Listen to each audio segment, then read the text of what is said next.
Buenas tardes, mi nombre es Jenny Andrea Trujillo Huepe, estudiante de séptimo semestre de Contaduría Pública de la Uniminuto de Neiva. Hoy vamos a hablar sobre las funciones y responsabilidades del revisor fiscal.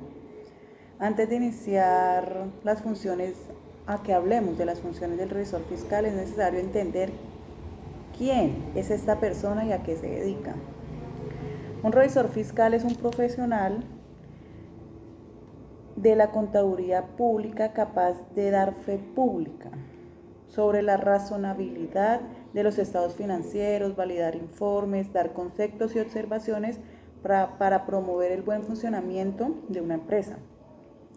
Además, debe crear exámenes detallados y críticos acerca del sistema financiero de la entidad mediante procesos de auditoría que dan como resultado una opinión externa de los estados financieros y del sistema de control interno de las organizaciones. También es importante conocer la diferencia entre revisor fiscal, revisoría fiscal y revisor fiscal. El primero, o sea, la revisoría fiscal, es el órgano de control con función permanente, mientras que el revisor fiscal es la persona encargada de efectuar el control, función temporal. O sea, es por cada vez que la empresa lo necesite, ir a hacer esa revisoría. ¿Cuáles son las funciones de un revisor fiscal?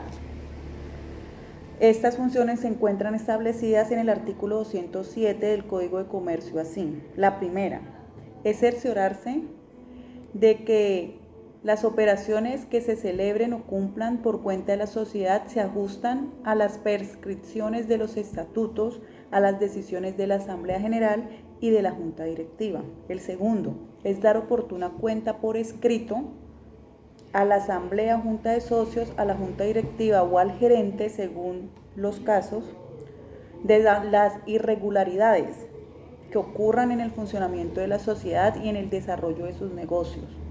La tercera es colaborar con las entidades gubernamentales que ejerzan la inspección y vigilancia de las compañías y rendirle los informes que haya lugar o les sean solicitados.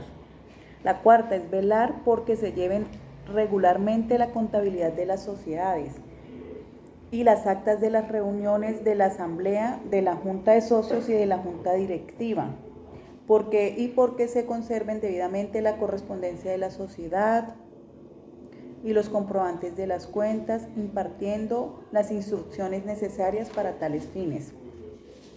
5. Inspeccionar asiduosamente los bienes de la sociedad y procurar que se tomen oportunamente las medidas de conservación o seguridad de los mismos y de los que ella tenga en custodia cualquier otro título. La sexta es impartir las instrucciones, practicar las inspecciones y solicitar los informes que sean necesarios para establecer un control permanente sobre los valores sociales. La séptima es autorizar con su firma cualquier balance que se haga, con su dictamen o informe correspondiente. La séptima es autorizar con su firma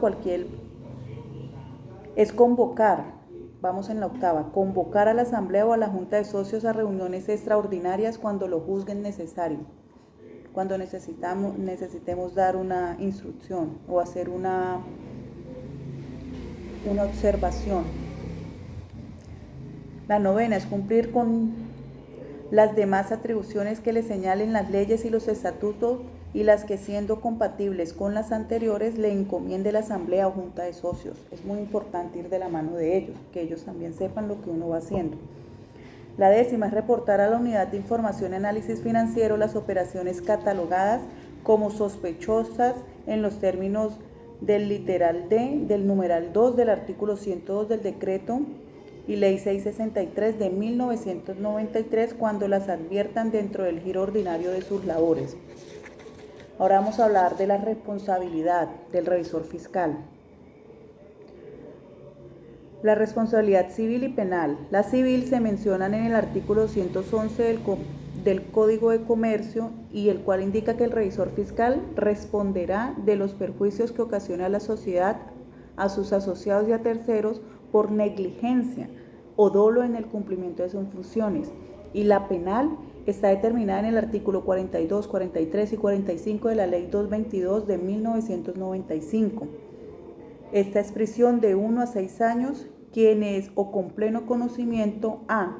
Suministren datos a las autoridades o expidan constancias o certificaciones contrarias a la realidad. B. Ordenen, toleren, hagan o encubran falsedades en los estados financieros o en sus notas. Muy presente esto. Administrativo. Se presenta cuando el revisor fiscal no cumple con las funciones previstas en la ley o las cumpla irregularmente o en forma negligente o que falte a la reserva sobre los actos o hechos de que tenga conocimiento en ejercicio de su cargo. Esto está en el artículo 214 y 216 del Código de Comercio. Y en la virtud le es explicable las sanciones administrativas a que haya lugar. Y el disciplinario se presenta cuando exista violación en la ética profesional, según lo contemplado en los artículos 34 y 40 de la Ley 43 de 1990 y el Decreto 2420 de 2020. Con base en lo mencionado, es pertinente señalar que algunos revisores fiscales parecen ignorar las consecuencias de incurrir en los hechos tipificados como punibles en el ejercicio de la revisoría fiscal y presionados por el cliente irresponsablemente certifican o firman hechos y documentos alejados de la realidad. Debemos de ser muy consecuentes y saber a lo que nos vamos a enfrentar si llegamos a incurrir y saber, todo acerca de la empresa, revisar, constatar para no llegar a esos extremos de irnos a la cárcel o de tener que responder a terceros por una negligencia o porque se nos pasó esto. Debemos de ser muy persuasivos en este campo y en esta responsabilidad que tenemos. Y finalmente concluimos mencionando que en algunos casos los empresarios no valoran la figura de la revisoría fiscal y en ocasiones presionan a sus revisores a firmar y a certificar hechos irreales. Esto no lo podemos tolerar, lo cual lleva a que este profesional pueda tener inconvenientes de orden legal, incluso a no poder volver a ejecutar su profesión. Así que ojo con esto, chicos, y fue un placer. Muchas gracias.